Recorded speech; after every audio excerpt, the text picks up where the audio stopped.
welcome back. This is the Gadget Show, and now it's time for a bout of unboxing. And in the director's chair is Miss Georgie Barrett. So I'll just sit here, way over 2 arm lengths apart, and say what you got. I'll tell you what I've got. I've got a device that can offer a cinematic experience with a 21:9 widescreen and Dolby Atmos sound. Weird, because it looks like the size of a phone. Very perceptive of you. It is indeed a phone. The new Sony Xperia, the 1-2.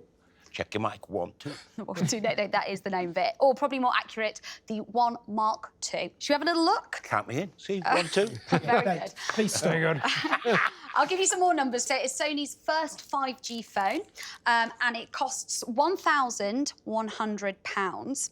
And I feel like Sony have sort of channeled all their expertise when it comes to cameras and when it comes to viewing experience and put it into this phone. So the first thing I wanted to show off to you is its screen. And I've got a handy little socially distanced selfie stick here.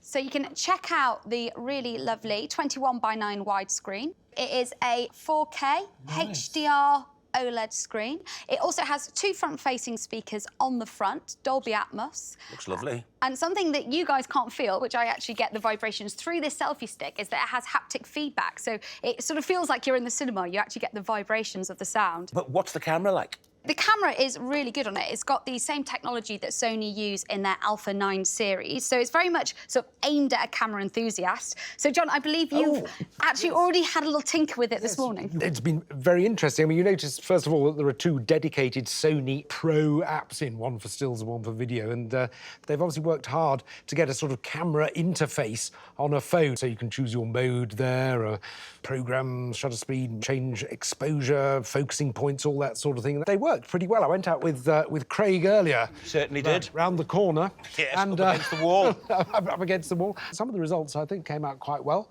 Hey, look at that now. Look at that. What a model pose. I tell you. You get 3 different lenses to choose from. There's a 70mm equivalent, there's a sort of standard wide and a super wide, which that one is. Good quality colours, very natural, I think. I think good photographs, actually, as well, aren't they, really? You know? Yeah, these all seem to work well. I got a bit bored with Craig, obviously. Yeah, he did. He got bored. He got bored with me, and then we went to take photographs of things he understood. Cars. An Audi. There, I think there's an Alpha coming up. There we are, yes. What was the video app like? Well, the video interface is arguably even more comprehensive and complicated than the stills one. You can alter the shutter speed, the resolution, all manual exposure. I shot some of Otis here in 21:9 aspect ratio, very cinematic. You can choose from a number of cinema-style looks. Guitar lessons going well, mate. Yeah, very well, as you can see. Interesting here, you decided to do a marvellously nostalgic Harry Worth opening sequence. Thank you. Very well done. Got to keep the kids entertained. And the final thing that I thought would be worth testing out, as you were so good earlier, Otis, I can get you to do a little movement, run towards me, because I'm going to try out the burst mode. So this does 20 frames per second. Right. It does double the amount of what the iPhone 11 Pro does. Right. So you just sort of come towards me. 3, 2, 1. Beautiful. Yeah, thank you.